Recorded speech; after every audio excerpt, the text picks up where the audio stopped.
Okay, let's begin our first ChemTalks meeting. What is ChemTalks? It is the online conference where every researcher can present his or her recent scientific advancements or give a lecture on the topic of his or her choice.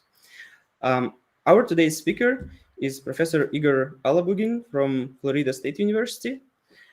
He received his PhD at Moscow State University in 1995 under supervision of Professor Zefirov, and then he moved to the University of Wisconsin-Madison as a postdoctoral researcher in the group of Professor Howard Zimmerman.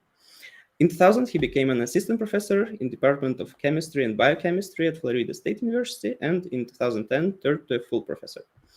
During his academic career, Professor Alabugin received more than 30 awards, published more than 190 articles in highly cited peer-reviewed journals, and gave numerous talks and presentations at conferences and symposia. Professor Alabugin, thank you very much for coming, and now the virtual scene is yours. Well, thank you very much, Igor, for the introduction. It's always good to have someone to introduce me who knows how to pronounce my name. And again, it's also a pleasure to start this series of talks. And I see a lot of potential into that. And again, I'm happy to tell you something about hybridization. So let's go to my presentation. Is it showing right now? Yes, we are broadcasting. Everything is fine. Okay, fantastic. Okay, good. So we'll talk about hybridization today. And just from the beginning, I want to tell you, if you are by any accident just an undergraduate student who want to get an A in your organic chemistry class, you don't have to be here. You are welcome to stay, but the discussion will go beyond what we discuss generally in undergraduate organic chemistry class. But if you are a chemist who wants to understand how molecules react, want to understand structure of molecules, you may find something new, and I hope you will find this discussion useful. Okay, so why should we care about orbital hybridization? Didn't we learn everything we need to know about hybridization at the very beginning of our very first organic chemistry class? Of course, we do know that alkanes are sp3, alkenes sp2, alkynes sp. Hybridization was useful to predict molecular shapes. Also helped us to understand how double bond and triple bond would be formed. But is there anything else for us to know? In fact, you can go much beyond of those simple textbook questions. For example, if you ever tried to buy a fluoroalkyne from your chemical company, you probably didn't succeed. On the other hand, fluoroalkanes and fluoroalkenes are quite common. If you look at CH bonds in strain cycles, such as cyclopropane, you'll find that they have properties which are quite different from CH bonds in cyclohexane and other typical non-strain cycloalkynes. If you add an acceptor substituent to cyclopropane, or again another strain cycle like cyclooctane, you find that the cycle becomes more reactive, activated. Another interesting question, why epoxides that we think about as strained functionality are still less strained than cyclopropanes? Why certain radicals prefer to be pyramidal while other radicals are not? Why angles between two larger atoms, for example, fluorine, carbon, fluorine, angle in CH2F2 could be smaller than angles between smaller atoms, HCH, for example? Why you can have perfectly tetrahedral angles in alkenes, and why some people, including well-known theoreticians, think that fluorine-fluorine bond, in fact, is not covalent, and something completely different. So all of these interesting questions, which, as you can see, pretty diverse, can be rationalized with the help of hybridization. So hybridization is a key that can unlock many chemical mysteries. And we need hybridization because it helps us to understand molecules, and it is a simple but powerful concept. In principle, if you decided to go with molecular orbital theory, you can describe molecules without the explicit use of hybridization. Although, as I will show today, hybridization very often comes back from the back door, even for molecules that we think are simple. However, if your choice is to describe molecules in the context of localized chemical bonds, if you make a Lewis structure from these bonds, if you draw those lines on paper that organic chemists like to do when they describe molecules, then you will not be able to do it properly in any useful way without using hybridization. So, well, again, quick look, starting point for us then, the graduate textbook view of hybridization.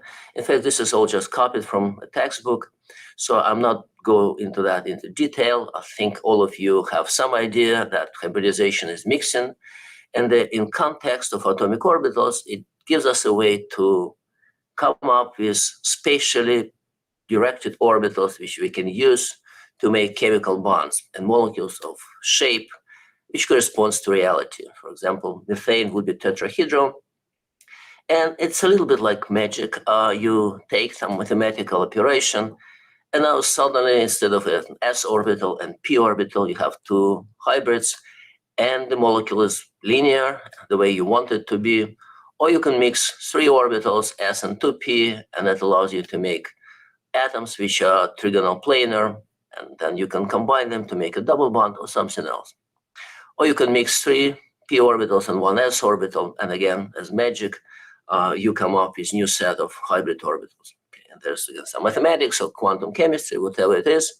We'll just call it a miracle, and okay, we can proceed to the next topic in our long journey through the undergraduate organic chemistry. But surprisingly somewhat, even this simple textbook idea can become controversial. And I'll give you an example. This is a paper that was published in 2011 in the journal, which is called the Journal of Chemical Education. And it has a few statements which I think are quite interesting. For example, the question, the title, is it time to retire the hybrid atomic orbital? I think it's a nice provocative title, as the titles go. And the very first sentence, again, grabs your attention. So despite significant experimental evidence and theoretical advances that indicate that hybrid atomic orbitals do not exist, and then there is a lot more. Okay, so I'm not going to go into that. Here's a reference if you want to, but it is suffice to say that when a paper like that was published, it did not, well, first, should you follow this advice, but it is suffice to say that there are many other papers that followed. There were many responses to this article, many of these responses written by well-known theoretical chemists. And if you look at the follow-up paper by the same provocative author, the final message was really quite different. The message was that, well, people criticize me because I have stated that hybrid orbitals are wrong or incorrect. In fact, I was not suggesting that. I was suggesting that perhaps it's too complicated for teaching, that our students are just not intelligent enough or don't know enough to take use of these concepts. And that's why if we teach these advanced concepts of orbital bonding to undergraduate students, we will generate misconceptions. Okay.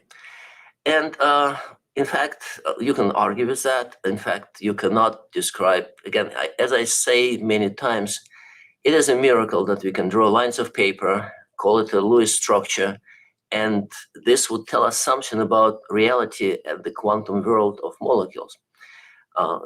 Those are models which are surprisingly, amazingly effective. And hybridization is one of those models that's part of valence bond theory. It's not reality, but it is really, really helpful in understanding reality. And as long as we use Lewis structures and make bonds from shared electron pairs, hybridization will become to be a very useful tool. Okay, and it's not just for explaining geometry or making double bonds. Many other chemical observables correlate with hybridization. And you just need to look at a few hydrocarbons. For example, if I look at ethane, ethine, and look at CH bonds, there's 25 orders of magnitude difference in their acidity as a function of their SCharacter. If you look at bond strength, which is defined as energy for homolytic, not heterolytic, bond cleavage, you find that, again, there's a strong linear correlation. And what is interesting that it goes to the opposite direction. Ethine, the CH bond of ethine is the easiest one to break. If you remove hydrogen as a proton, suddenly becomes the strongest bond if you remove hydrogen as hydrogen atom. But again, it correlates very nicely with hybridization and SCharacter. You look at geometry, and again, you see a wonderful correlation. CH bond lengths become much shorter at SP hybridized carbons. You can look at spectroscopic parameters, for example, at direct carbon-hydrogen coupling in proton NMR, and again, you see much stronger couplings to in acetylene. So, question to you: where would you expect cyclopropane to be in these correlations? Would you expect to be close to alkane, or would you expect to be close to alkene?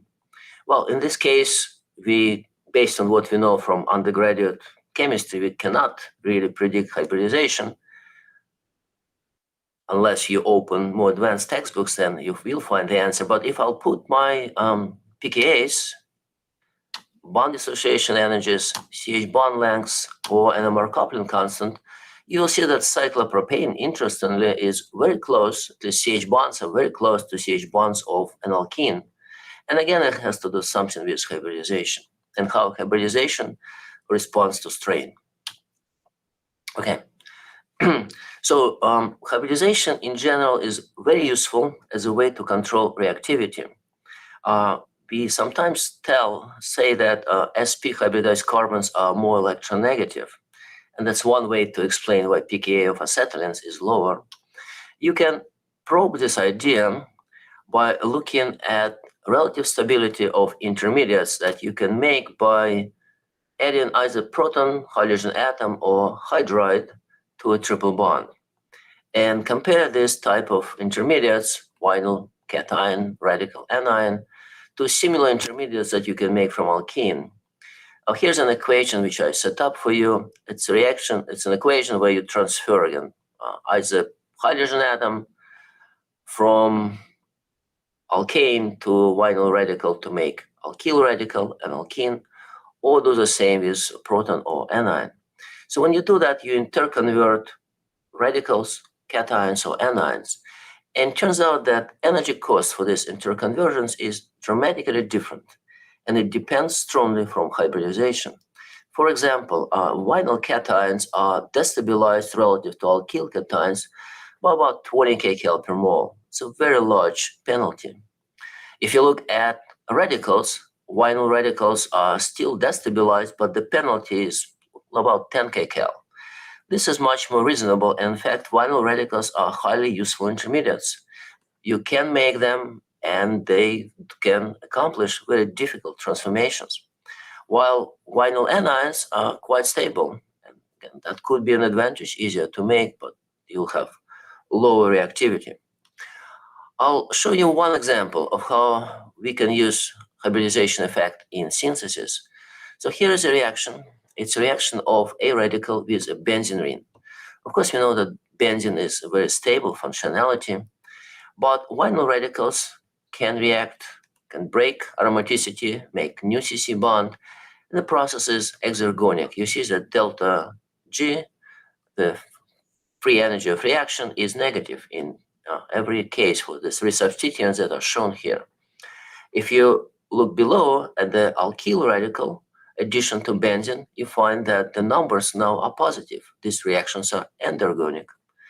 So what are the consequences? Let's look at two reactions that we have performed in my lab at some point. They start as radical cascades, and each of them goes through the sequence of triple bonds until you arrive at a radical which has no triple bond weighting. So it has a choice to attack a benzene ring or not to attack a benzene ring. And the difference at this point is that in one case, it's a vinyl radical, in the other case, it's an alkyl radical. So the vinyl radical reacts with the benzene ring, as you would expect. This reaction is thermodynamically favorable, kinetically fast, while the alkyl radical cannot penetrate through the aromatic armor, so the reaction stops. So here's an interesting take-home message for you if you develop radical cascades. Alkynes are great for propagating radical cascades because they are transformed in vinyl radicals. which can do almost anything you want them to do, while alkenes are much more selective. And you can use alkenes as a termination stop for radical cascade. Again, all of this is based on understanding hybridization effects. So, and that's again one of the reasons for us to talk about hybridization. Now, I have to say that when I talk about orbital hybridization, I generally mean orbital hybridization, and the numbers that I will provide to you today to support my discussions and arguments, those numbers come from analysis of something which is called natural orbitals. Those are orbitals with special property. They can diagonalize reduced one electron density matrices. They are eigen functions for the wave function itself. So they're chosen by the wave function. And they're built in a logical way using a procedure which is incorporated in so-called natural bond orbital analysis. So the only condition, in addition to being natural for the orbitals that we're going to use, is that they converge in the most fast and economical way. And when you combine these two conditions, you describe delocalized wave functions as a collection of localized orbitals, which correspond closely to lone pairs and bonds. And combination of lone pairs and bonds is what you call a Lewis structure. So you get a Lewis structure which is optimal for a molecule that you want to study at your favorite computational level of theory. So all these concepts are built on reliable quantum mechanical calculations. However, despite using numbers from quantum mechanical calculations, I will not include quantum mechanics per se in this general lecture. We look at molecules and try to understand them. Okay, so if you want to have a short summary of my lecture, then here are the key points. We'll discuss that hybridization is a way to make strong bonds because it maximizes orbital overlap. Although hybridization mixing itself does not change the energy, there's a penalty, there's a caveat. The use of low energy as orbitals does come with a price. And this price is described as the promotion energy.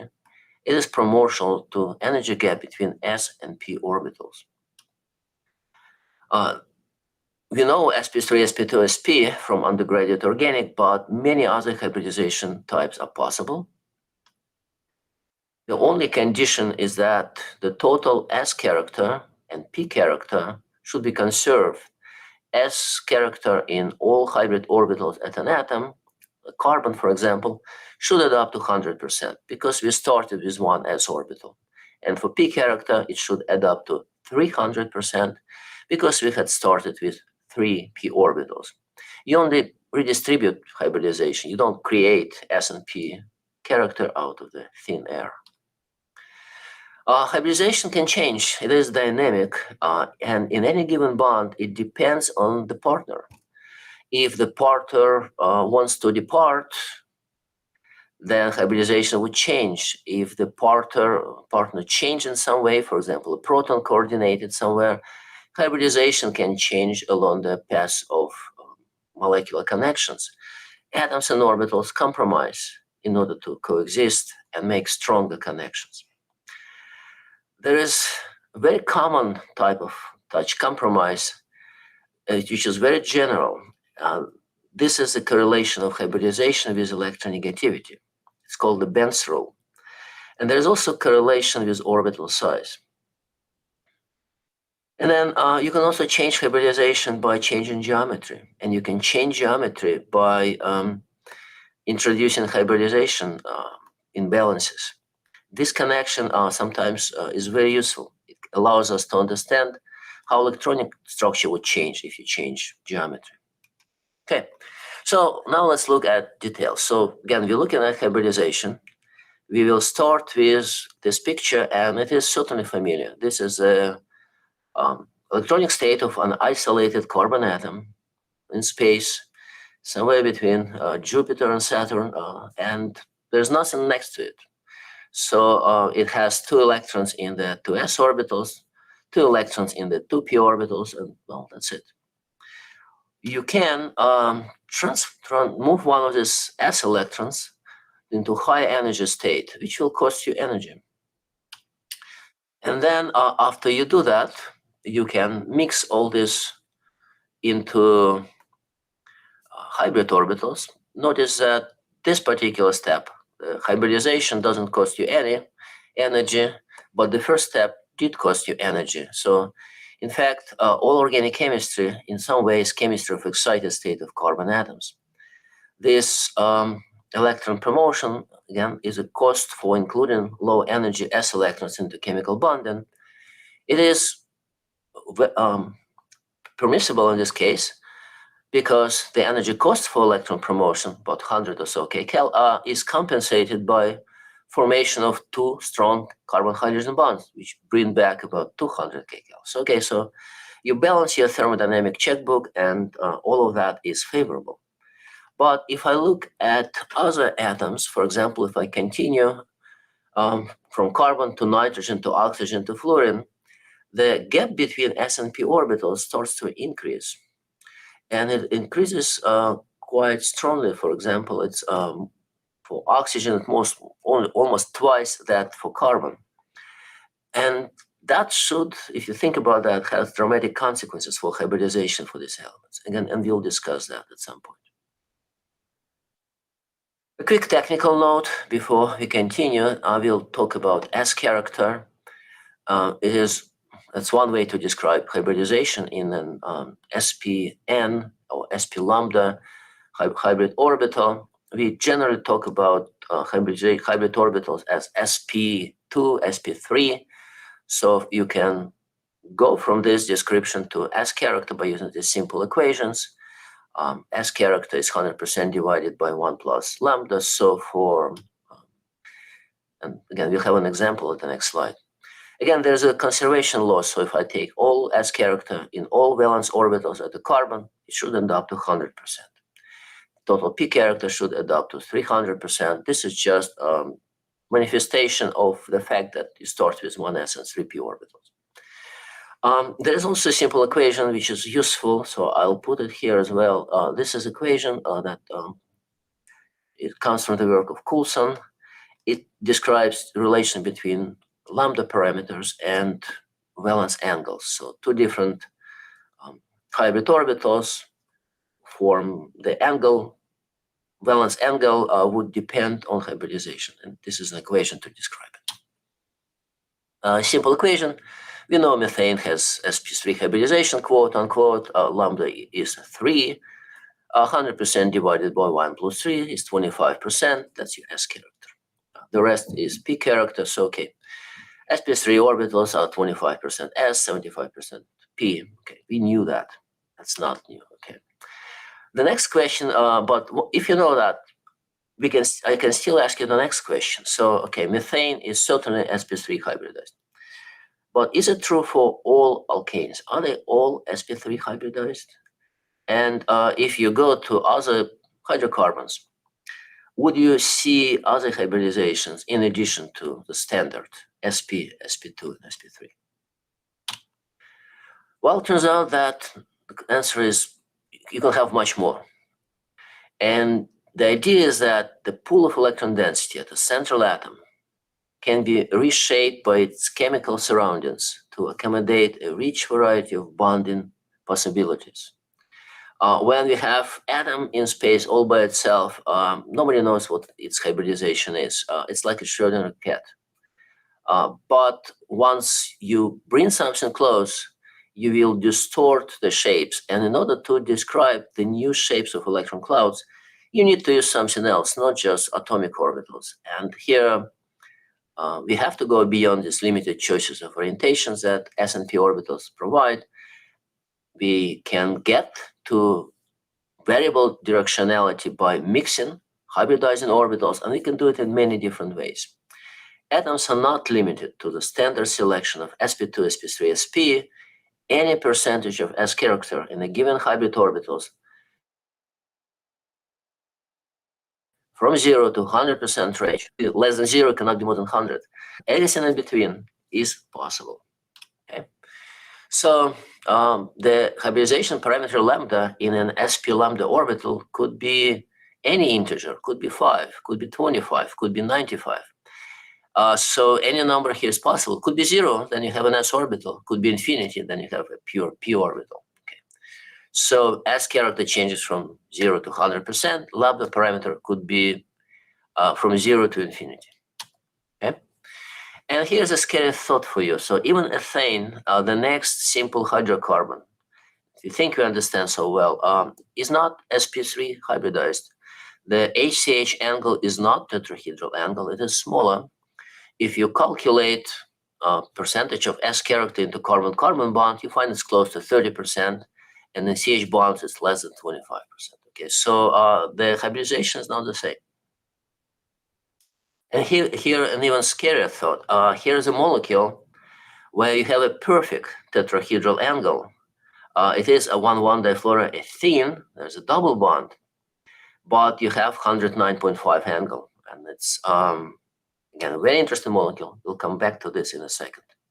But why is that tetrahedral angle? Can we predict that? So as we discuss hybridization, you may, again, it's a model. And how would you know that this concept, the theoretical concept that helps us to understand molecule, has relation to reality? I've shown you a few examples, but in principle, SCharacter can influence many observables, angles, bond lengths, polarity, how IR frequencies change, something about NMR, acid-base chemistry, kinetic isotope effects, so on. And we will look at hybridization generally by comparing experimental data or calculated data, high level of theory, with hybridization provided by natural bond orbital analysis. I mentioned a little bit about bond orbital analysis, why it's helpful. Again, I will advertise it one more time because I think this is the key tool for organic chemists who want to understand electronic structure of molecules. In the same way as at some point when we were not able to understand ancient Egyptians, there was a key, the Rosetta Stone, that provided the first connection between languages. In the same way, a Rosetta Stone is a way to translate from the language of quantum chemistry, from the language of delocalized wave function, into the language of Lewis structures, language of organic chemists. So I will start by showing you how you can use natural bond orbital analysis to quantify hybridization in single carbon-hydrogen bonds, CX bonds, not just carbon-hydrogen, but also carbon-carbon, carbon-nitrogen, carbon-oxygen, carbon-fluorine. They're all single bonds. So if you are in organic chemistry 1, you expect all of them to be SP3 hybridized. But let's see what the NBO analysis tells us. NBO analysis also will tell us polarization of bonds. So here are the selection of NBO analysis for CC bond in ethane. There are a few numbers here. In the blue, you see 50%. That's percentage of electron density on carbon. CC bond in ethane is not polar, so both carbons have 50%. The next, in red, you see hybridization. Its S character is 27.98%, and there is 71.97% of P, so it's SP 2.57, so it's below SP3. Okay, and well, there's no d orbital contributed. Now let's go to the next one, to carbon-nitrogen bond. Notice our polarization change. The number of the percentage of electron density on carbon is 41%, 40.7, and hybridization is different. Is now SP 3.16. We go into oxygen. Now only 33% of density is on carbon, and hybridization is close to 3.7. Only 21% of S character. Carbon-fluorine bond, 27% of electron density on carbon, and about 19% of S character in the hybrid that forms carbon-fluorine bond. Clearly, there's a trend, right? Hybridization of carbon correlates with electronegativity of X, and polarization correlates as well. You can, in fact, and that gives you some surprising hybridization. For example, SP.4.4 hybridization in CF bond. That's not hybridization that we teach in undergraduate organic class, but that's what comes from quantum mechanical analysis. So if I plot this, you come up, you get a correlation which is close to be linear. There's no particular reason for it to be linear. And this correlation actually has been known for quite some time. It has a name. It's called Bend's rule. It provides a connection between hybridization and electronegativity. And the rule says that atomic S-character concentrates in orbitals which are directed towards electropositive substituents. And as a consequence, atomic p-character, atoms direct orbitals with more p-character to more electronegative substituents. And that's what you see. You see that bond from carbon to fluorine has much more p-character than bond between carbon and carbon. And this, by the way, came from a different paper, a paper that we published in 2003, a surprising paper, one of my first papers on hybridization. It doesn't have 1,000 citations as Ben's paper, but as you can see, it actually came quite close. Okay, so SP4 hybridized orbitals in CF bonds. Let's remember it. Okay, so now we know something about connection between hybridization and electronegativity. Let's see if we can start understanding molecules. For example, I'm showing two molecules here. One of them is methane, CH4. Another is difluoromethane, CH2F2. Can you pick the smallest valence angle in these two molecules? And our choices are HCH in methane, HCH in difluoromethane, and FCF, and also HCF, I guess, in difluoromethane. So we have four valence angles, which is the smallest one. Well, here are some of the angles I given to you. Notice one of these angles is smaller than 109.5. And this angle is angle between two CF bonds.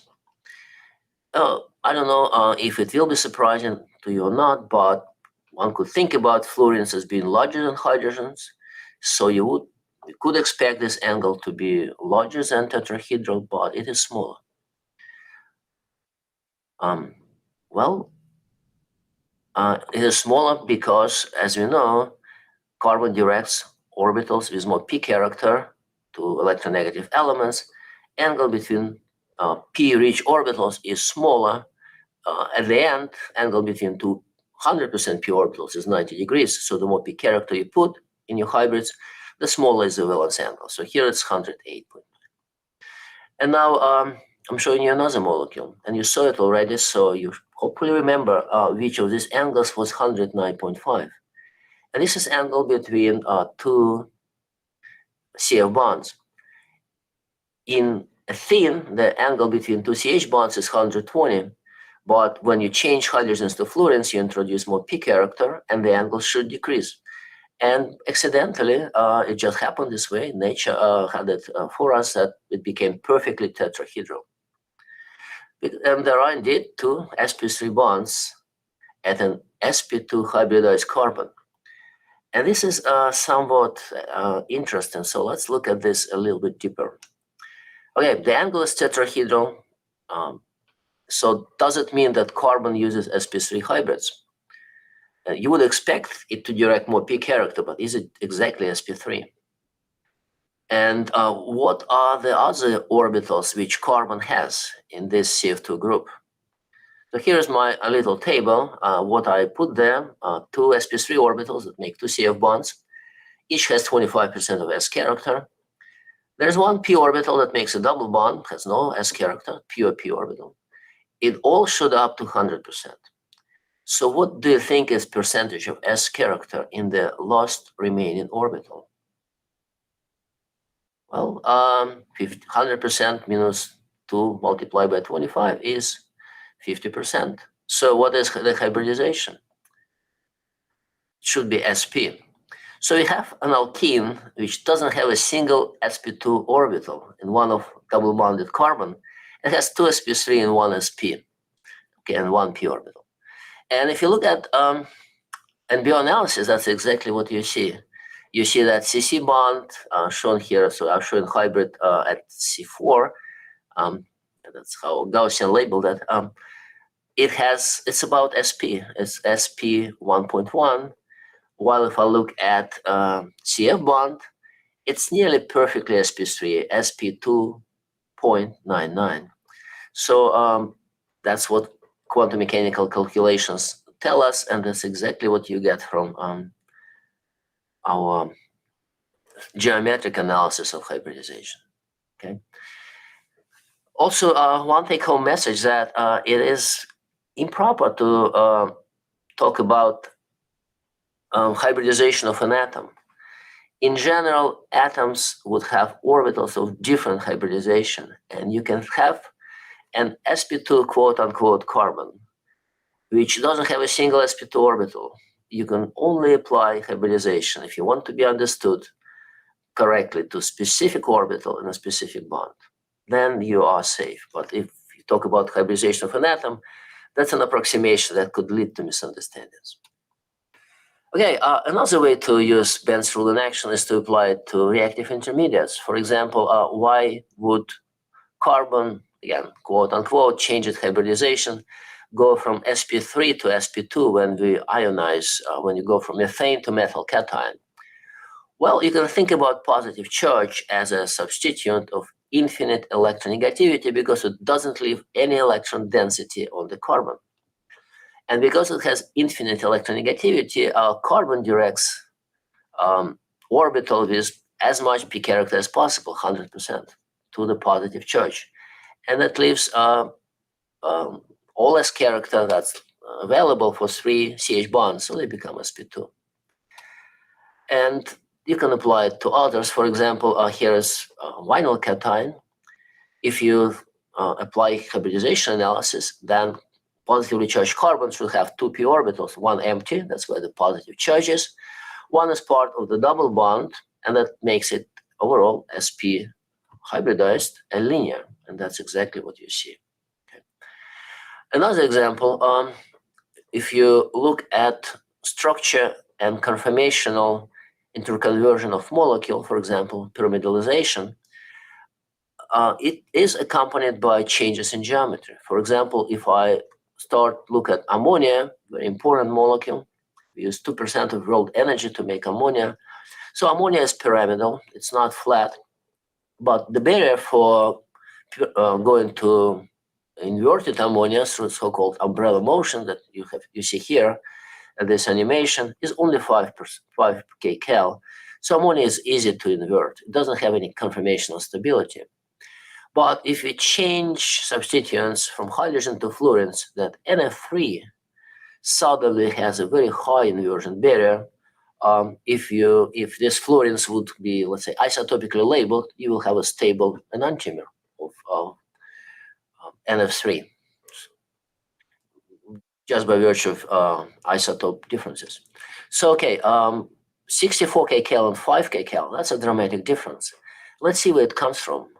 If you look at electronic structure of NF3 versus ammonia, you find dramatic differences in pyramidalization. NF3 is much more pyramidal, but also you find differences in atomic structure. The lone pair of NF3 has a lot of S character. It's actually S2p, roughly, 63% of S character, and ammonia has only 21%.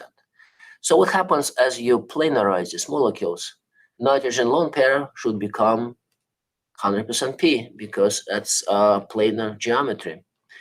And that means you have to take some of p character that was nitrogen gave to fluorine to satisfy the Benz rule and move it back to the lone pair. And fluorine doesn't like it. So that's why there's a high barrier.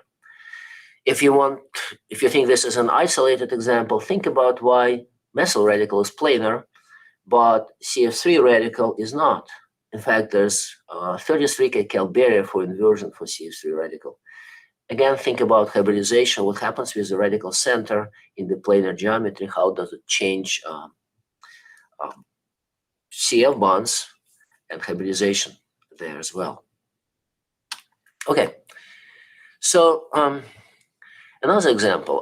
Now we are looking at reactivity. And again, answering one of the questions we had asked earlier, if you try to buy fluoroalkyne, you will have a very hard time doing that. Most likely you will not succeed unless buying it from an alien somewhere at an exotic planet where everything is possible. And then still it probably would live for a relatively short time. You better use it quickly in your reaction. It will not last for until the end of your PhD. Okay, so why is that? Why fluoroalkynes have high energy? It's simply a matter of balance in hybridization. Alkynes have to put a lot of p character into pi bonds. There are two of them, and at least very little for p character for CF bond, and very, very little for CC bond. So if you look at CC bonds in fluoroalkynes, they really are unusual. So to satisfy the Benz rule is difficult. And well, that gives high energy. Does it have consequences for reactivity? Let's look at a reaction. It's called the Bergman cyclization. It's a reaction where a molecule which is called in diion, the one that has a double bond and two triple bonds, cyclizes to give you 1,4 benzene diradical, parabenzine. It's a very interesting transformation. It has been used to design anti-cancer antibiotics and so on. It is used in nature to cleave DNA, but here we are looking simply at electronic effects of two fluorines. And notice we can make the same diradical in two different ways. We can start with difluorosubstituted alkyne and difluorosubstituted alkene. In one case, a reaction is downhill by 17 kcal if you start from an alkyne, but if you start with difluoroalkene, the same reaction is uphill. And this is a consequence of frustrated hybridization of carbon in fluoroacetylenes.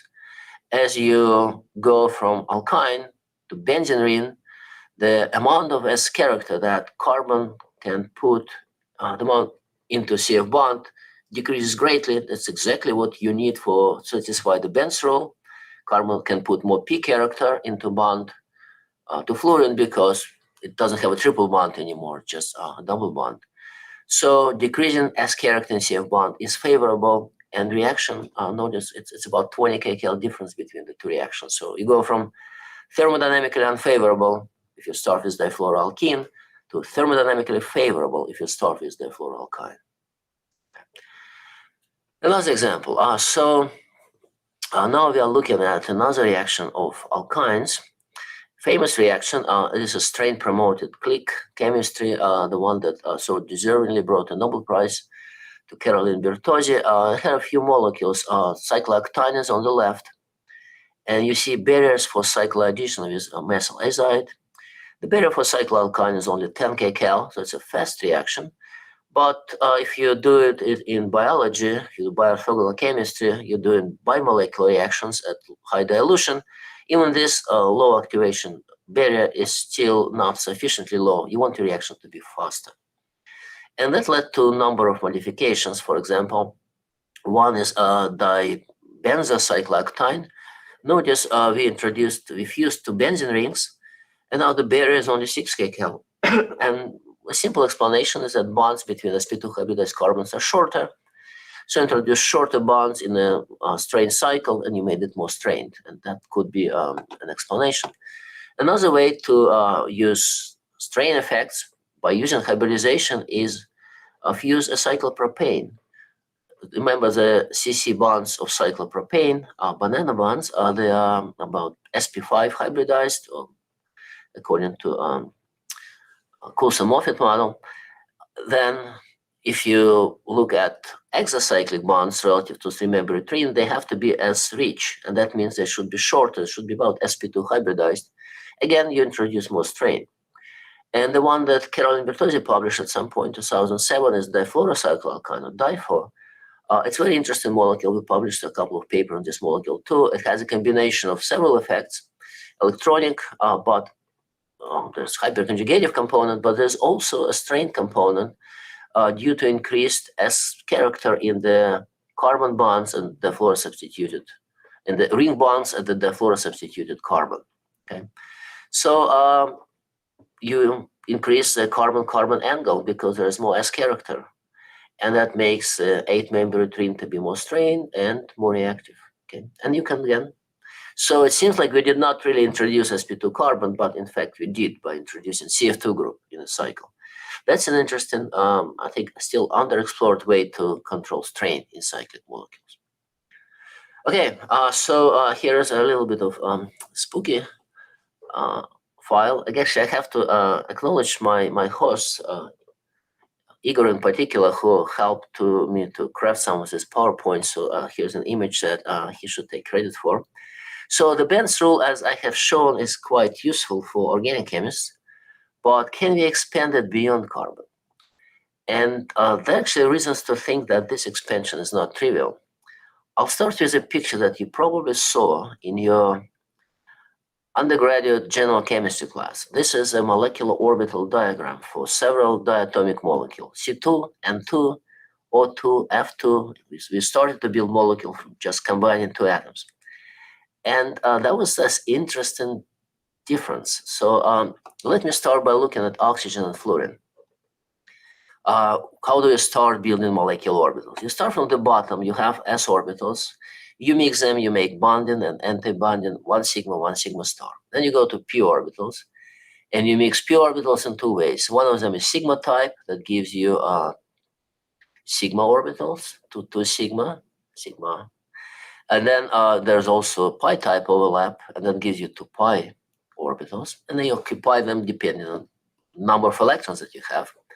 What is logical in this picture? That sigma orbital is lower than pi because generally sigma bonds are stronger than pi.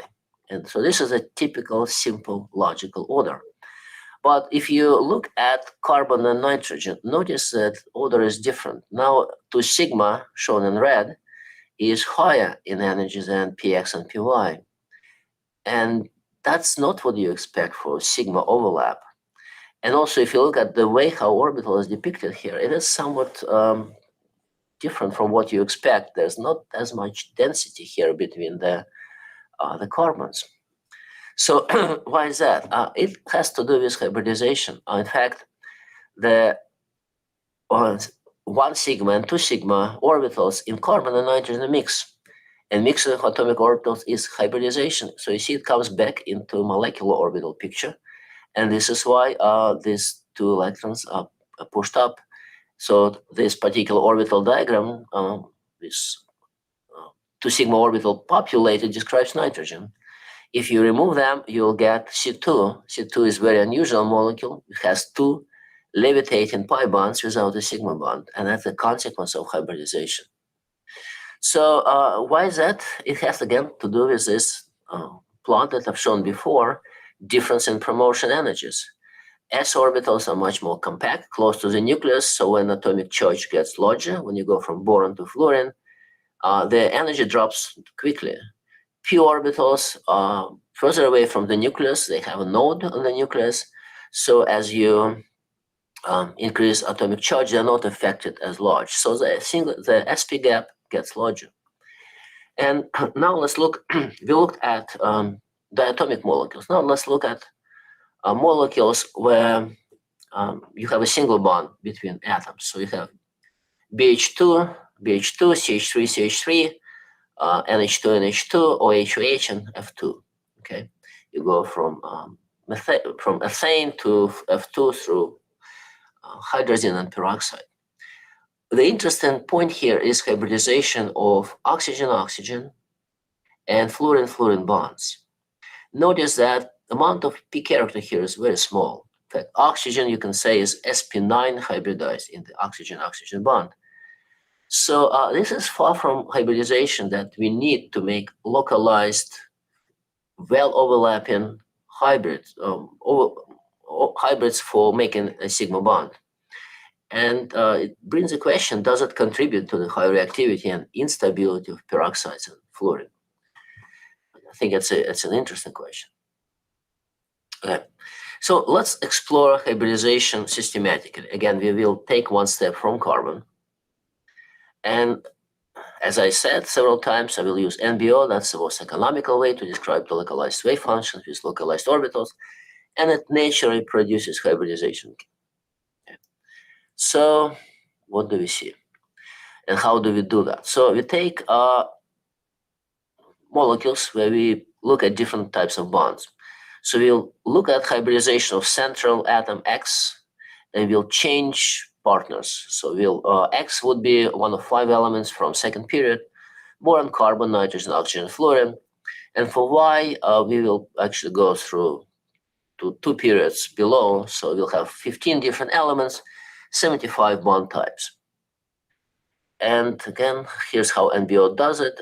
You look at geometry that you calculate. So this is a equilibrium geometry, the geometry the molecule prefers, and then you analyze its electronic structure and CF bond in fluoromethane. It has, in this case, about 3.8. The lambda parameter, 20.7% of SCharacter. Okay. Notice also polar and so on. Okay, so you get this useful information. And now we put all this information in a plot. So now you see how electronegativity of Y changes hybridization of carbon. And what you see here is that there are correlations, but it's not one. There are 3 correlations. There's separate correlations for each period, 2, 3, and 4. So one correlation is not enough. There has to be an additional factor. Is it true for other elements? So now you see a busy slide with a busy plot. And now you see one of these lines is correlation for carbon that you see at the previous, and it is linear. For boron, you also see a linear correlation, but for nitrogen, oxygen, and fluorine, you see distinctly different behavior. The correlations are not linear. And in fact, what you see something that we call super rehybridization. These elements have greater sensitivity in their hybridization response to variations in the nature of their partners in the bonds. Okay? So why is it so? Why are they change their hybridization so much? Like fluorine starts with 5% in FF bond, and then gets to close to 50% into boron F bond. Okay? Well, I think the answer is relatively quite simple. Those atoms have lone pairs. And lone pairs are rehybridization resource, or if you want to think about money analogy, hybridization bank. You can borrow P character or S character from these lone pairs and put exactly what you need in the covalent bond. And you do that without compromising other bonds. Because again, lone pairs are not directly involved in the chemical bond and they're free. Okay. Resource. But notice, nevertheless, that even for all 5 elements, I did not show. So this correlation is for only part of the subset, but for each of 5 elements, there was no single correlation with electronegativity.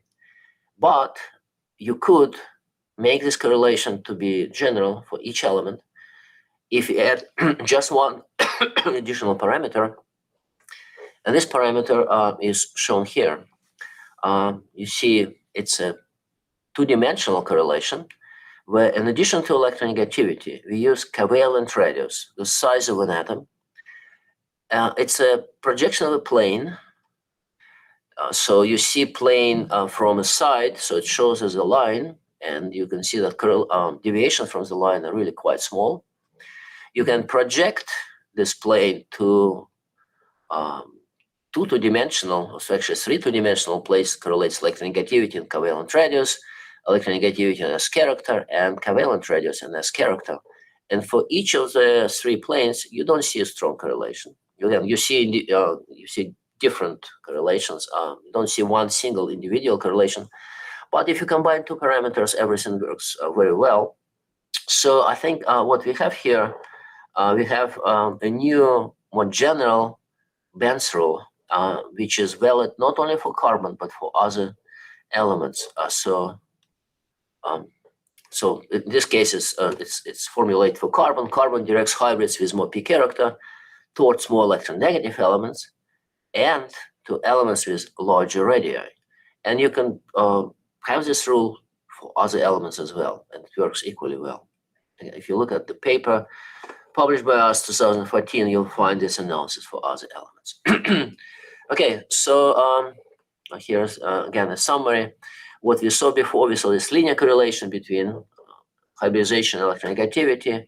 If you expand partners for carbon or other elements from second period to the rest of the periodic table, you can still have a good correlation of, you still have predictive power of hybridization, but now it depends on two parameters, electronegativity and how large the atom is. So you can have very interesting effects. For example, if you put other large elements to methane carbon, you can have hybrids with a lot of p character, okay? Even if partner is less electronegative than the carbon itself. Okay, so now let's talk about hybridization and polarization. This is a connection that's actually quite common. So you can say, well, perhaps all of that, all of these changes in hybridization that I discussed so far simply derive from changes in polarity. Well, let's look at that. And again, I apologize for giving you so much data. My excuse is that all of this is very simple. You see 75 bonds at 5 different atoms. And if I look at polarization of each of the 75 bonds, it predicted nearly perfectly by electronegativity of Y. What's interesting here, I'm using Pauling's electronegativity. If you look up definition of Pauling's electronegativity, it is derived from bond strengths, okay, how strong bonds are. Polarizations here are derived from analysis of wave function. It has nothing directly to do with bond strengths, but they correlate very nicely. Again, showing you the power of and utility and accuracy of natural bond orbital analysis. Okay, again, linear correlation, and it doesn't matter how polar the bonds is. I have this yellow line at each of the correlations. It separates 50% polarization. So the bonds could be polarized towards central element, away from central element. It still shows linear correlation. You don't see 3 different correlations as you saw for hybridization. So polarization is certainly connected to hybridization, but it doesn't define it. Okay. In fact, but there's another interesting connection. If you make bonds more polar, that can make them stronger and give an incentive for hybridization to come back for bonds where it was not present at the beginning. For example, FF bond, very little, 5% of SCharacter. It's essentially 2p orbitals. That's one of the reasons why such a weak bonds. But now let's look at fluorine making bonds to other elements. And we have this 15 bonds with 3 different periods, but I'll just look at FF, OF, let's look again, FF, OF, NF, carbon fluorine and boron fluorine. Notice that amount of SCharacter increases dramatically as partner of fluorine becomes less electronegative and bond becomes more polar. You go to 45% in BF bond. So as you rehybridize, you also change polarity. And I don't know what's first. It's a chicken egg argument. There are 2 electronic factors that go hand to hand. Okay, that's actually kind of interesting because chemists like to think about changes in electron density. That's our intuition works quite well with that. And this connection between hybridization and polarization allows us to think about geometric changes as internal redox reactions. Okay, so you can look at polarization of ammonia or F3N, and it doesn't need to be radical. Just F3N, or its radical, as they polarize in the transition state. Okay, so as the central atom becomes planar, it has to use more SCharacter in the bonds to its substituents. And that should change polarization of NX bonds. Nitrogen should draw more electron density from X. So now you have 2 systems, NF3 and NH3. So nitrogen should draw electron density from both fluorine and hydrogen in the planar transition state. relative to the starting material. So which element is easier to draw electron density from? Well, if you think that nitrogen is reduced and oxygen and X is oxidized, then clearly fluorine would be the worst possible partner for being oxidized. It's an electronegative element that doesn't like to be oxidized. So that's why the barrier for polarization that takes electron density of fluorine due to rehybridization and repolarization, here it's unfavorable and the barrier is very high. Okay, so that's polarization and hybridization. Another important electronic force in chemistry is delocalization. It comes in different ways: conjugation, hyperconjugation, sigma conjugation, so on. So let's look at a classic example. We are looking at conjugation of an anion or a cation with a double bond. So we can estimate this energy by twisting. And as you twist, you can put your reactive orbital, the one that hosts the charge, perpendicular to the pi system. So you disrupt conjugation. Energy will go up and will go up significantly. For cation, it goes up by 38 kcal. For anion, it goes up by 23 kcal. So both numbers are very large, but notice for anion, despite the fact that we delocalize charge in both cases, the penalty is much smaller. Why is that so?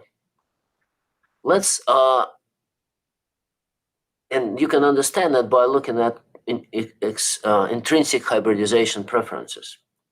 Remember, cations intrinsically like to be planar to satisfy the Benz rule, while anions actually like to be pyramidal. And if you twist them in a way that they lose conjugation, they can pyramidalize back by using rehybridization. And this is favorable. And that's what brings energy down by about 10 kcal.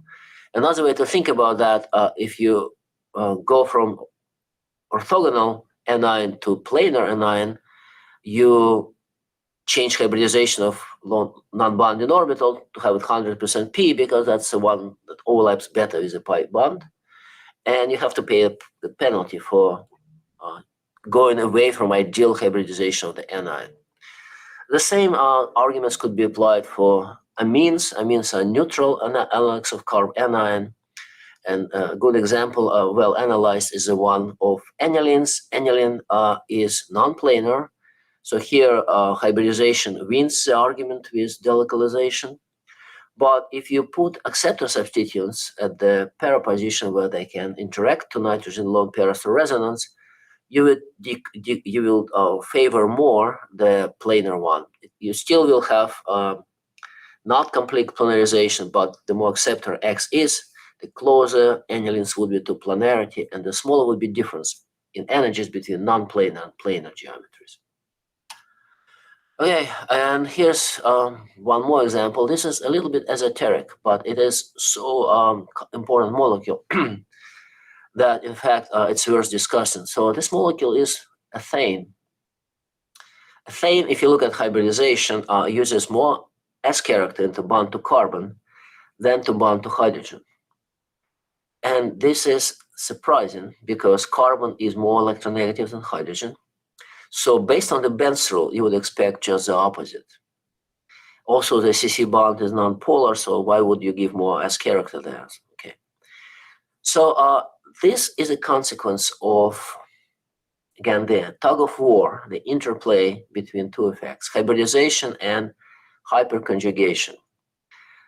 There's very strong hyperconjugative stabilization of ethane. It comes from interaction between CH bonds and anti-periplanar sigma star CH orbitals at the adjacent carbon. There are 6 pairs of these interactions. There are 3 pairs, there are 6 of these interactions. And each of them is stabilizing, and in order for it to be perfect, the CH bonds and sigma star orbitals have to be aligned, have to be parallel. Okay, if you remove this interaction, you can do this with NBO analysis, the CC bond gets much longer, and HCH angle interestingly changes are much closer to tetrahedral, and that suggests that that higher SCharacter and CC bonds and higher P character and CH bonds is consequence of hyperconjugation that overrides hybridization. Another way to probe this is to take a molecule, BH3NH3 ammonium borane, which is isoelectronic to CH3. In order to make BN from CC, you just need to move one proton from carbon nucleus to another carbon, making the other carbon nitrogen. And the electron stays the same. And molecular orbitals are the same, but because you have different atoms, the hybridization of NH and BH bonds are different. Valence angles at HBH and HNN moieties are different. So if you have different valence angles, just simple geometry tells you cannot align all three pairs of BH and NH bonds. And suddenly you don't have this powerful hyperconjugation. So, and that allows intrinsic hybridization patterns and intrinsic bond lengths to be apparent. Okay, so that's one way to look at the importance of hybridization and hyperconjugation in a thing. Another one is to make hyperconjugation weaker. So as I said, we can do this with using some mathematics behind NBO analysis, but you can also do something simpler. They can simply stretch the carbon-carbon bond and see how HCH angle change and how hybridization changes. And so as you start stretching the bond or contracting the bond, both hybridization and HCH angle respond. And at a distance of 1.67, which is incidentally close to the longest CC bond distances, that's the distance close to which CC bond starts to dissociate, the angle between hydrogens is nearly perfectly tetrahedral, 109.6. And if you look at hyperconjugative energies, they drop from 6 multiplied by 2.6 to 6 multiplied by 1.4. So they are weakened by, well, nearly half. And that's enough for hybridization to take over hyperconjugation and show its intrinsic power. Okay, so we had discussed how hybridization and delocalization compete for conjugation and hyperconjugation. Delocalization is also an important component of supramolecular chemistry, in particular hydrogen bonds. And it's not surprising that hybridization and its tug of war with delocalization show up in supramolecular chemistry as well, in particular in this very interesting area of improper hydrogen bonds. Okay, so why certain hydrogen bonds are improper? Generally, when a hydrogen bond is formed in between, let's say, XH and Y, the XH bond gets longer and the IR stretching frequency associated with this bond is getting weaker. It's getting shifted to the red. The bond is weaker. The bond is longer. The X bond is longer and weaker, and the stretching frequency is shifted to the red. The red shift is considered to be the signature of hydrogen bonding. But it was found that sometimes just the opposite happens. And as hydrogen bond is formed, the XH bond shifted to the blue, and the bond is getting shorter. And that was observed quite often at carbon. So for CH-Y hydrogen bonds, including CH hydrogen bond that you'll see at the next slide. Okay, so why does it happen? There was suggestions that this improper or blue-shifted hydrogen bonds are not really hydrogen bonds, but a new type of supramolecular interaction. So let's look at that in more detail. So, okay, why hydrogen bonds have directionality and how delocalization contributes. So hydrogen bonds come from two components. There's electrostatic interaction between negatively charged oxygen in this case and positively charged hydrogen of trifluoromethane, fluoroform. But there's also orbital interaction. It comes from direct overlap of oxygen lone pair and sigma star, in this case CH. This stabilization is associated with some charge transfer and formation of new mixed molecular orbital, which is lower energy than initial atomic orbitals. Oh, okay, molecular orbitals, two individual components. Okay, so now because this interaction populates sigma star orbital of CH bond by providing electron density from oxygen, sigma star orbitals are anti-bonding, and if you put electron density into them, the bonds get longer and weaker, and you see the redshift. Then the question is how to change it to the blue. Okay. So in order to understand that, let's look at two systems. One is blue shifted, another red shifted. They're both hydrogen bonding with the same molecule, fluoroform. The partners are here water, this is shown in blue, and Cl minus, chloride anion, this is shown in red.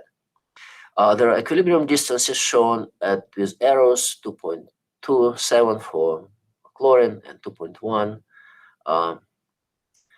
for water.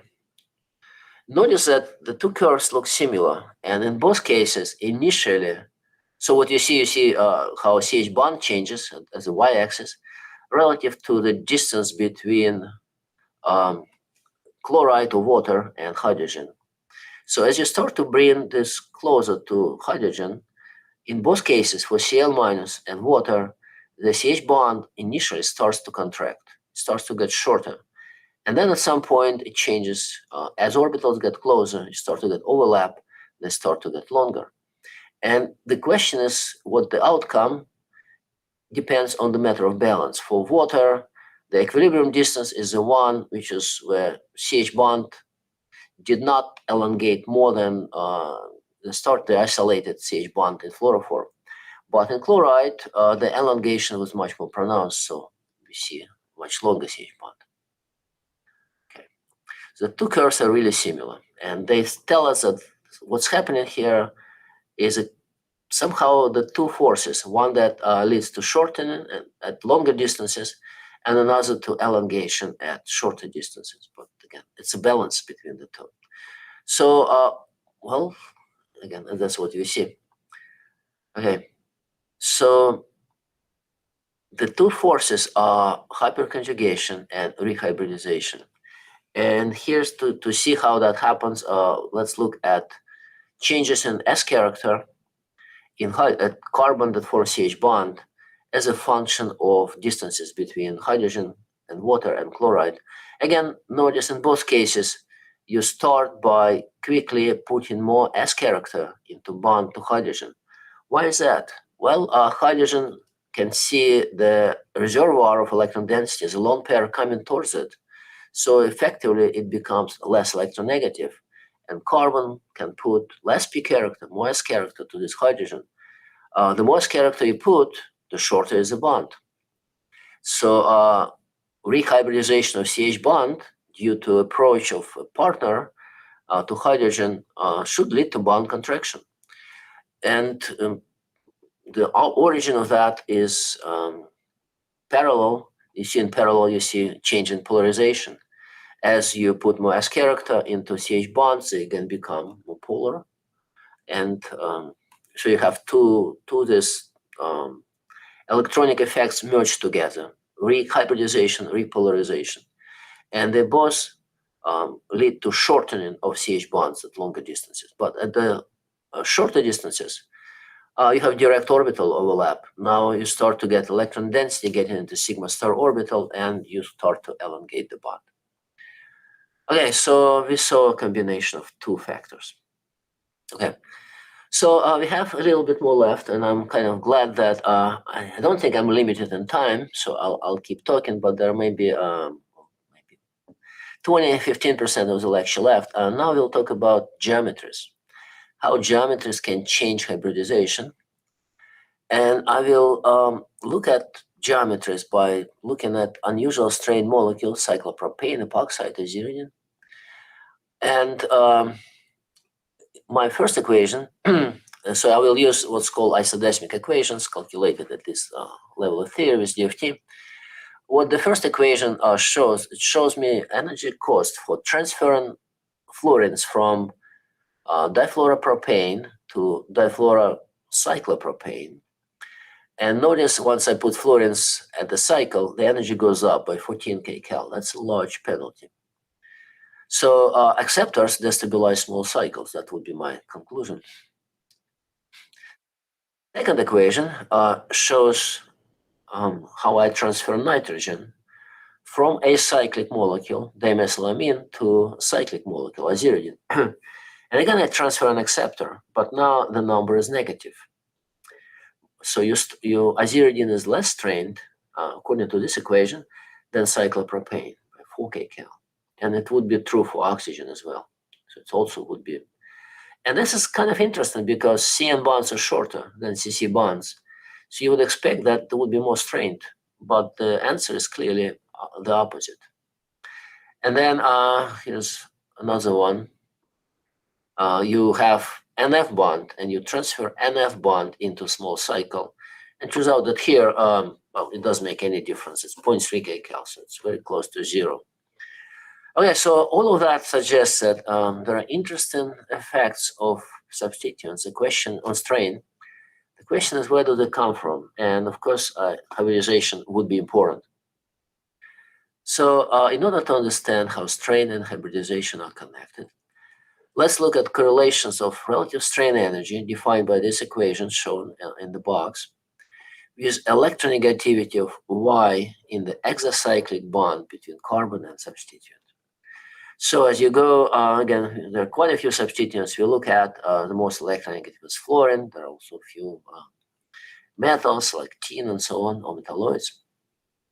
So notice our strain energy changes from, so you get from, now we got only one substituent, not two. So our numbers are not 14 as at the previous slide, but 6 for fluorine, but still significant destabilization. Or you can stabilize cyclopropane by having a sigma donor instead of sigma acceptor. This energy could be minus 8. So you get about 14 kcal span of energy effects going from donors to acceptors, okay, as a function of electronegativity. But the question is it really electronegativity? Okay, so acceptors do increase strain. Again, and the simple explanation, of course, is that carbon in cyclopropane uses banana bonds. It puts as much p character as it can, and it's between somewhere sp4, sp5 often. So it cannot then put, if there's an acceptor, then a carbon has to take p character from banana bonds and put them into a bond to the acceptor, and that increases strain in the cycle. Okay. So, but if it's a structural element, then it's not electronegativity that really matters, but hybridization. So let's look at the same equation, but now we're going to use SCharacter instead of electronegativity. So equation on the right versus equation on the left. Notice our correlation coefficient went from 0.7 to 0.9, and also, well, everything looks better. And there are some really interesting cases here. For example, compare nitrogen and bromine. It's shown with an arrow. The two elements have the same electronegativity, but very different effect on strain energy. And, well, if you use, but they have different size. So according to the modified Benz rule, bromine should have a larger effect on hybridization than nitrogen. And indeed it does. And indeed it has larger effect on the strain energy. Okay. So the take-home message that hybridization can be used to make small cycles more strained or less strained.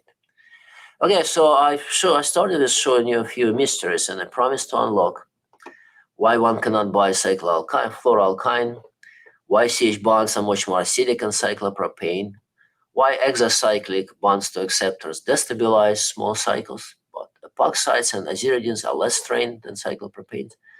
I hope you can start answering these questions now. Why is carbon using CH3?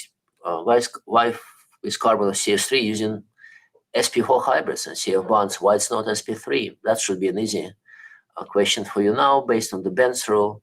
You can understand why there are certain changes in angles which seem to go against the valence shell electron pair repulsion with separate theory. You will easily understand why you can have 109 degrees perfectly tetrahedral angles in alkenes, as long as alkenes have substituents which are electron accepting. Well, you can guess why fluorine has no covalent character, because hybridization is unfavorable for covalent overlap and so on. Okay, there are a few questions here which we decided to post for you to look at and figure out the answers. And so I will just set up the questions, but I will not provide the answers. Again, perhaps that would be, as far as I know, a YouTube video, and then you can provide the answers and comments. You can discuss if you want. So the first question is, so I'm looking at lone pair of aziridine, and it can get protonated as lone pair of any other amine. But once you get this conjugate acid, turns out it is much stronger by a factor of about 3 orders of magnitude, 1,000 times. So conjugated acid of aziridinium is 1,000 times stronger than conjugate acid of dimethylamine. And by consequences, aziridine is about 1,000 times less basic than a dialkylamine would be. So large effect of strain on basicity. Another effect is effect of aziridine.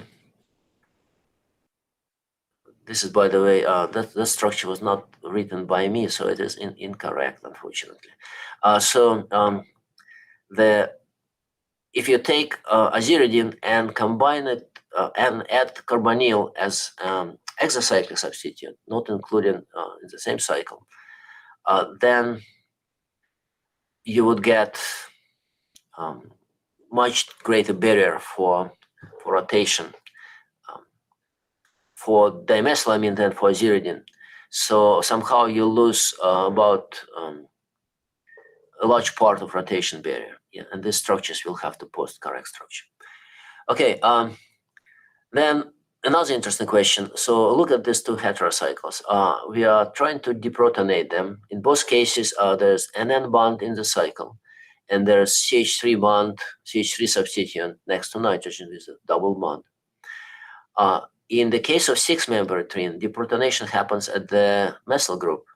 In the case of 5-member trine, deprotonation happens in the CH bond of the cycle. I'll call it SP2 instead of SP3. So clearly there are two factors. In the first case, the anion is stabilized by resonance. In the other case, the anion that you make is perpendicular to the pi system. So it's not stabilized by conjugation. It is stabilized by hyperconjugation with sigma and N bond, but there's also another factor. And you can understand what this factor is by looking at how acidity, described here as a cause for deprotonation, changes as a function of geometry. As you make this angle between nitrogen, carbon, and carbon in the cycle smaller, the cause for deprotonation gets larger. And this is clearly related to hybridization. Okay. A few questions, again, if you want to ask your students, then the Coulson, okay, let's say you start with a Coulson model of cyclopropane that has sp5 orbitals making sigma bonds, banana bonds. Now the question is, what's hybridization of CH bonds? If carbon has 4 hybrids, 2 of them sp5, total SCharacter should add up to 100%. What's the total for CH2? The answer will be sp2. And if you have sp2 CH bonds, then you should be able to answer why they are stronger in cyclopropane than CH3 CH bonds in propane. We discussed strain of cyclopropane and difluorocyclopropane. And here's another interesting variation of the same question. If you have 2 cyclopropanes connected with a carbon spiral to pentane, what would be more strained? Two cyclopropanes or these fused molecules with cyclopropanes in the same molecule again. Okay, another interesting question to think about. So here we see two formally secondary cations. One of them is considerably less stable than the other one. And in order to understand which one is less stable, well, let's think about what geometry does hybridization and Benz rule impose on a vinyl cation. It has to be linear. The next question is, what about phenylcation? What hybridization does this carbon wants to have, and what hybridization is realistic in the constraints of a six-membered cycle? And then one more question. The question of hybridization and how we can use hybridization to maybe catalyze a reaction. So I took a reaction which is kind of simple. It's a conformational equilibrium. I will call it a reaction, so please forgive me. And I'm looking here, I'm actually providing some numbers that describe how hybridization changes when you go from pyramidal ammonia to flat transition state for ammonia inversion, how pyramidalization changes charges. And on nitrogen and hydrogen, notice nitrogen is more negatively charged in planar ammonia, and hydrogen is more positively charged in planar ammonia. And you also see this reflected in NH bonds. There's more electron density at nitrogen in, okay. Okay, so the question is, can you suggest a way to catalyze the umbrella inversion of ammonia using this information? And so perhaps you can come up with a selective way to stabilize the transition state, which takes advantage of, say, greater negative charge at nitrogen. Okay, and again, I'm thinking maybe there's a switch and polarization of an H bond. I'll have to check that. Okay, so the take-home messages. Okay, hybridization is an essential part of covalent bond theory. It is possible to have hybridization parameters from 0 to infinity. You can make bonds with s orbitals, p orbitals, and everything in between. Hybridization is dynamic. In any given bond, it reflects the partner. Atoms and orbitals compromise in order to coexist happily. There is a common compromise that we call the Benz rule. This is a correlation between hybridization and electronegativity. It also, hybridization also correlates with orbital size. You can change hybridization with geometry, and you can change geometry when it wants to follow hybridization. When you change hybridization, you change polarity.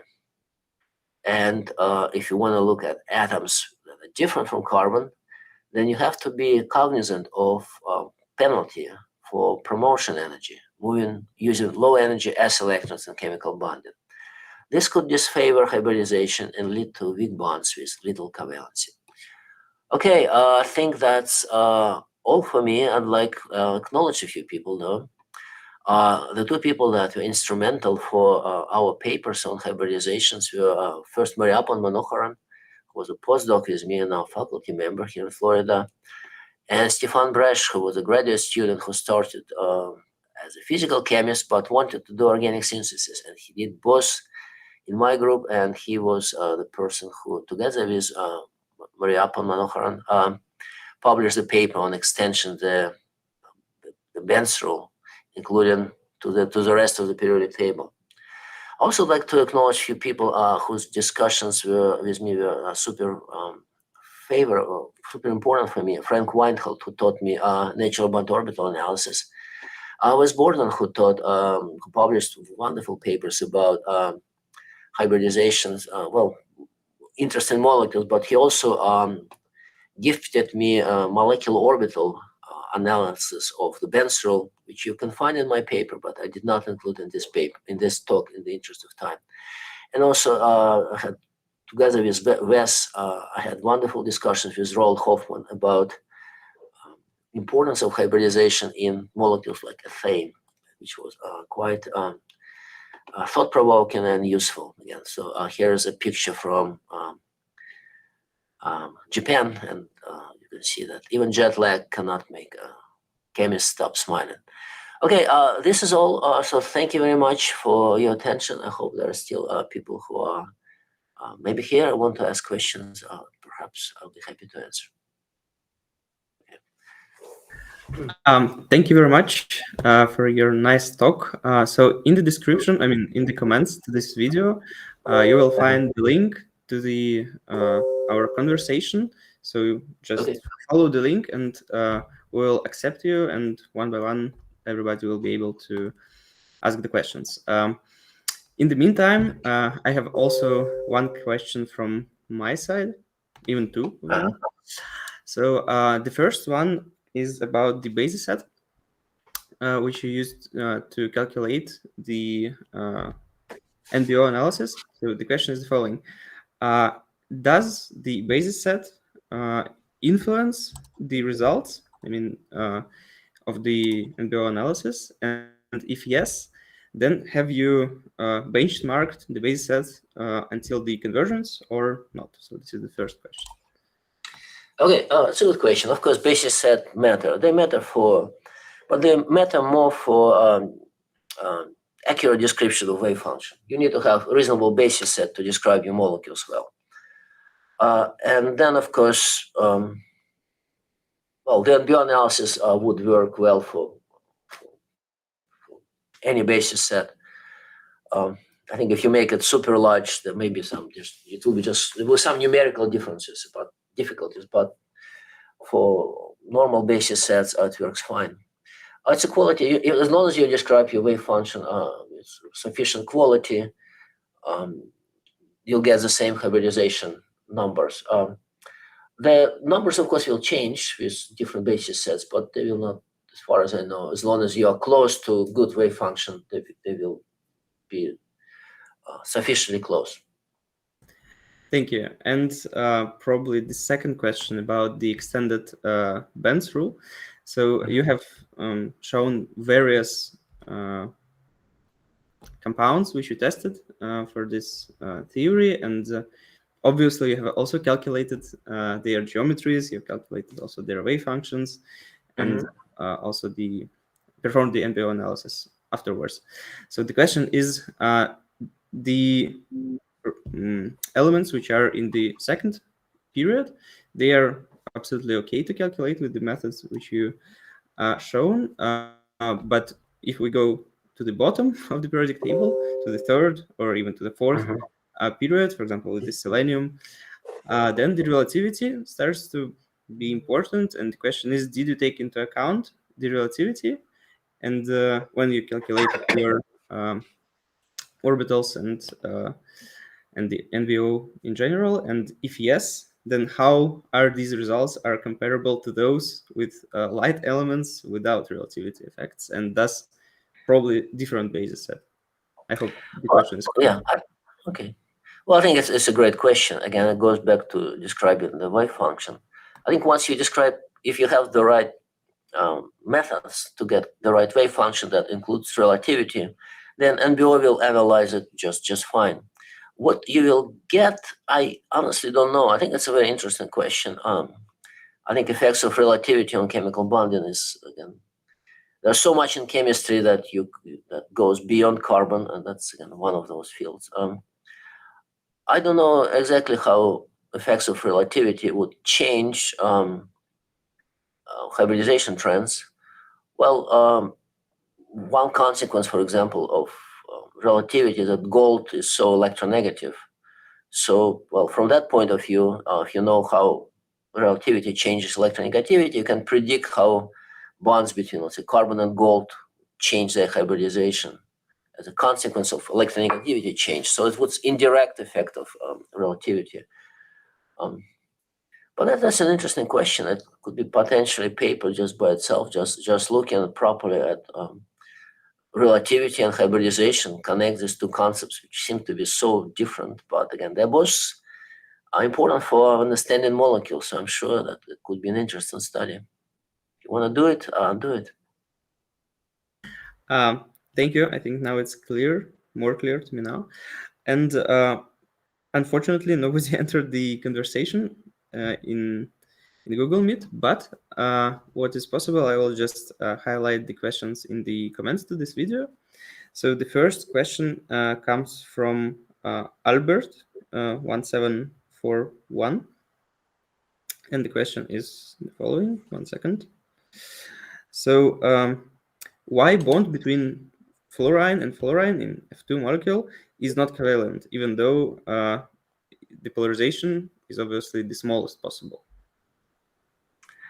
Okay, let me make my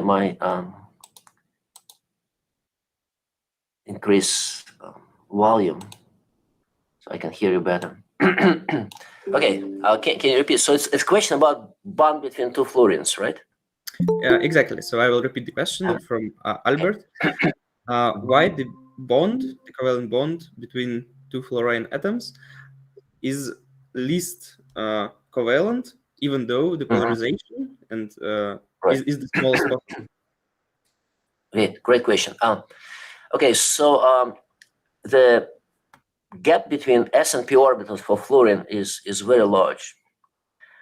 So if you look at hybridization of fluorine in FF bond, it's basically 5% of SCharacter, so there is very little. It's mostly just p orbitals. And if you try to make a sigma bond from p orbitals, you use at best half of them. Like they don't have the right directionality. And from that point of view, you just don't have strong covalent overlap. In fact, there's an interesting paper by several papers by Sasson Shaikh, who is like a very provocative, well-respected, deeply thinking theoretician, who claims and provides evidence for that fluorine-fluorine bond is not covalent. So if you look at orbital sharing, this is what we think is associated with covalent bond. From that point of view, it's completely repulsive. So so the reason why FF fluorines are staying together is not covalent bonding. So I'm not gonna go deep into that, but I encourage you to read about something which is called charge shift bond, and those and this is where this discussion. But again, it has to do with big gap between s and p orbitals on fluorine, which makes hybridization to be inefficient. And only when you introduce some polarizations, then fluorine can start using hybridization. Thank you for a great answer, and I'm happy to say that one person joined our conversation here. Anna, please announce your question. Hello. Hi. Technically, it's not Anna, so I'm Alek. Hello, hello, I'm Alek. Yeah. Thank you for a very interesting presentation. I have a question about hypervalent compounds. How the concept of hybridization is applicable to such compounds like F6, and what conclusions we can take from this theory for such substituents as F5 in organic compounds. This is a very interesting and very strong acceptors. How it is applicable? Thank you. Well, that's a very deep question, very interesting. So I don't know if I've thought enough to provide you like a really satisfying answer. Well, yeah, so hypervalent compounds are of course super interesting,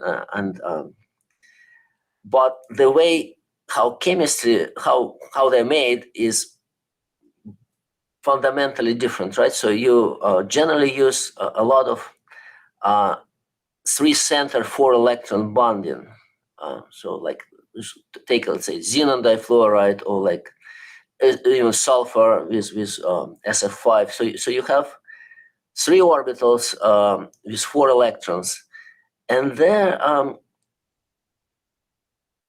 so you don't have a shared electron pair, which is the foundation of hybridization. So there I just did not think enough about that. I think it's an interesting question. You can certainly do NBO analysis, and it will provide you with hybridizations. How exactly?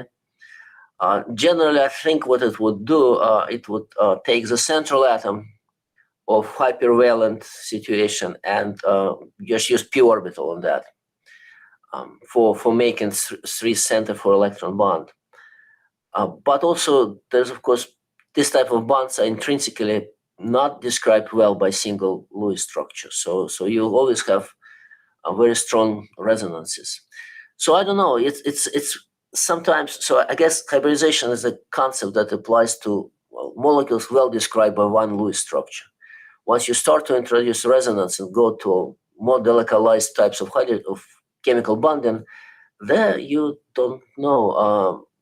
There again, it may still be useful, but I wouldn't take it that far. I would explore it, but be careful when you do that. Oh, thank you. So this is maybe another example of conflict between resonance and Could be. So, Yeah, that's a good way to think about it. Yeah. Where are you joining from? Yeah, so there's a very cool machine behind you. uh, it's our book from Moscow State University. From Moscow State University. Okay, great. Hello then. Yeah. Yes. Another little question about NBO program. I heard that this various versions of this program predict very different hybridization for sulfur in SF6 molecule from pure SP3D2 to I don't remember, but the newest version predicts pure 4 electron 3 center bond. And this is some ambiguity. Is it appears in does it appear in more simple examples or not? What? So the question is how. The definition of natural bond orbitals is accurate and precise. How because the answer about hybridization from NBO concept is totally in connection with its definition. Right. So the initial, as far as I know, so NBO is a program, right? So and it gives you the answers that you program it for. So the first versions, and even I think up to NBO 3 perhaps, did not have the full analysis of multi-centered bonding. So the new versions introduced that. So I would expect that the new versions analyze, so they explicitly look for three-centered bonding, and the earlier versions wouldn't. The earlier versions were just looking at the two-center bonding. If you don't have two-center bonding, then you introduce them. So NBO was only looking for one center and two center when there was converting density matrix wave function description as a density matrix into localized bonds. But now I think that it includes three center bonds, and even I don't know if more, but in principle there's work that includes NBO analysis of multi-centered up to 5-6 atoms. So there are types of bonds which could be which go beyond a shared electron pair and described by NBO. But so again, I would believe. Without being an expert on exact mechanics of the recent NBO, I would still think that I would believe the new versions because I think Frank Weinhold really thought about multi-centered bonding more and included this specifically. Thank you. I'm satisfied. Okay. Thank you. Okay, thank you, Oleg. Okay, thank you. Good night. Good night in Moscow. Stay warm. Guess we have one more person in the conversation now. Nick, would you like to ask the question?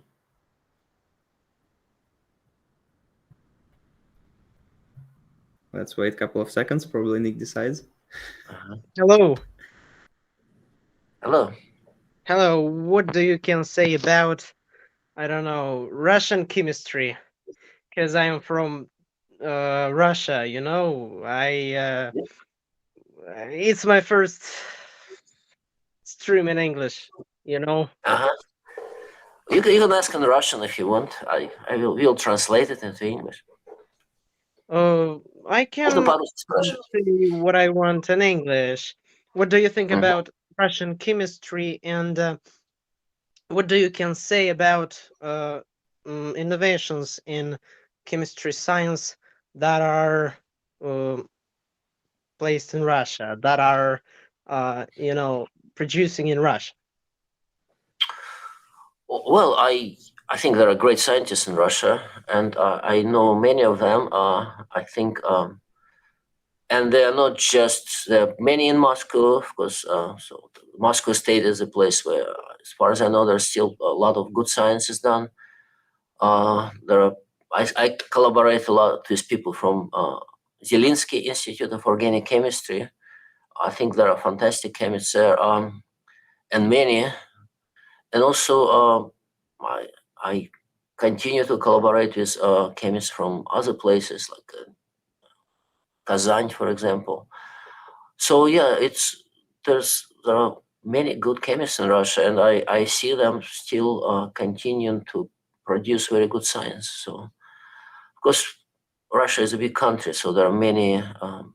I don't know everyone, but those that I do know, I have a lot of respect to as scientists.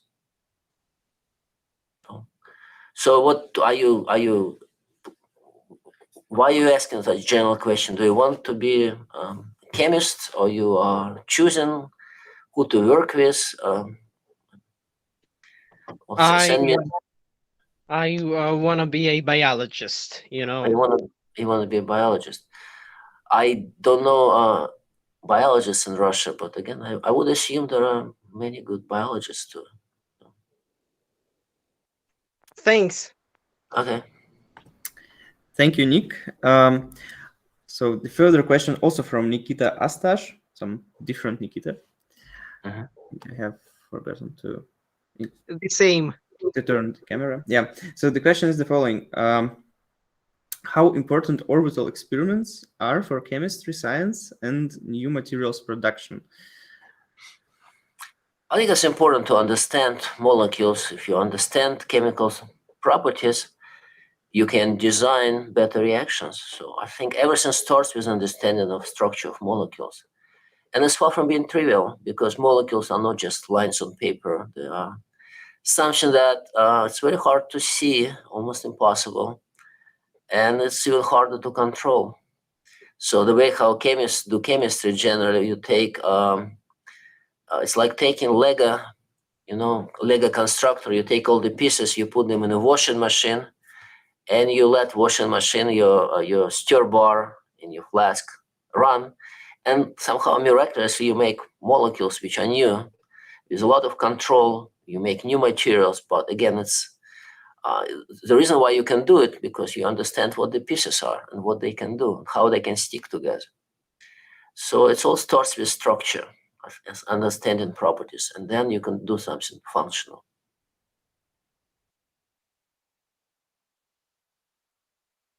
Okay, I think that's the answer. I guess we lost Igor, and then he's back. Okay. Yeah, some problems with the internet connection.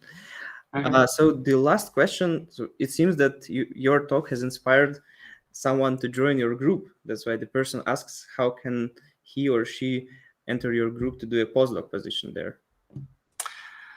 Send me an email. So you can Google my name. There are two people with my last name in the United States. One is my son, who is still a graduate student, and so another one is me. You should be able to find me. Well, thank you. I think that's it with the question and answer session. And thank you very much once again for joining the conversation and giving very nice and exciting talk about hybridization and its applications to reactivity and structure theory. Thank you, Professor. Thank you, Igor. Good luck with your undertaking. So I hope you'll have many good lectures and many famous chemists talking about interesting chemical discoveries, and also many people joining. So all the Thank best. you very much. And I would like to grasp one more minute to thank Alexander Pirideri, who was also helpful, and he did quite a lot to contribute to the presentation Professor Alabugin gave today. Okay. So thank you very much for seeing, and Thank we will meet once again later. Later. See you. Until later. Bye. Bye-bye.